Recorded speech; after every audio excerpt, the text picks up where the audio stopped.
என்னிடத்தில் அன்பு கூர்ந்து என் கற்பனைகளை கைக்கொள்கிறவர்களுக்கோ 1000 தலைமுறை மட்டும் இரக்கம் செய்கிறவராயிருக்கிறேன். உபாகமும் 5:10. தேவனாகிய கர்த்தர் நம்மிடத்தில் அன்பு கூறுகிறார். அதன் அடையாளமாக நம்மை காப்பாற்றுகிறார், போஷிக்கிறார், நம்மை பராமரிக்கிறார்.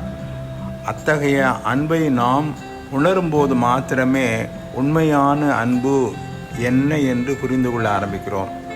அதை புரிந்து கொண்டு ஆண்டவராகிய இயேசு கிறிஸ்துவை, நமக்காக நம் பாவங்களுக்காக மரித்து உயிர்த்தெழுந்த இயேசு கிறிஸ்துவை இருதயத்தில் ஏற்று வாழும்போது அறிவு கட்டாத அன்பின் அகலம், நீளம், உயரம், ஆழம் என்னதென்று உணர்ந்து தேவனுடைய பரிபூரணத்தின் நிறைவை பெறுகிறோம்.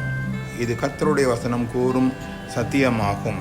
விதமாக அன்பினால் ஆண்டவராகிய இயேசுவில் வாழும்போது, அவர் மூலமாக நாம் தேவனிடத்தில் சேரும்போது, நாம் பயத்தோடும் நடுக்கத்தோடும் தேவனிடத்தில் அன்பு கூறுகிறோம். இந்த அன்பின் நிமித்தமாக அவர் கற்பனைகளை கைக்கொள்ளுகிறோம். இந்த உன்னதமான உறவில் வாழும் மக்களுக்குத்தான் இந்த வசனம் கூறப்பட்டிருக்கிறது.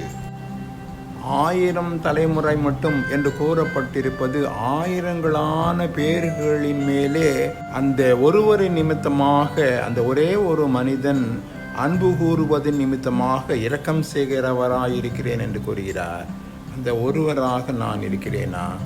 ஆண்டவராகிய தேவனிடம் அன்பு கூர்ந்து அவர் கற்பனைகளை கை கொண்டு அந்த ஒருவனாக இருக்கிறேனா? ஆண்டவராகிய பரிசுத்த தேவனே, எனக்கு கிருபை செய்யும். ஆமென்.